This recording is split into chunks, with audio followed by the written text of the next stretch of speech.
Usahay no, makaingon ko nga makaluluoy kaayo ang mga tao nga puro na lang pagpangdaot ug pagpangaway ang naa sa ilahang huna-huna. Katong mga tao nga mapahitas-on ug puno sa pagkainggit sa ilahang isig katao.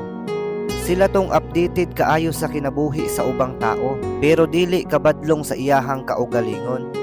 Matawag na kung makaluluoy kaayo ang mga tao nga ingana kay nagpasabot lang nga dili sila malipayon sa ilahang kinabuhi. Kay ang kalipay sa uban ikasakit man nila. Maong pag makakita sila og mga taong malipayon, maunay himuon nilang target. Libak-libakon dayon, usahay himu-himuan pa og dili maayong istorya, aron lang gyud nga madaot siya. Samot na og maarang-arang na ang imuhang kahimtang, masuko kaayo na sila kay dili man na sila gusto malabwan. Og makakita manggaling ka og mga taong ingana, og mahimo ayaw na lang patuli. Atuan na lang na silang iampo nga unta, magmalipayon na sila sa ilahang kinabuhi.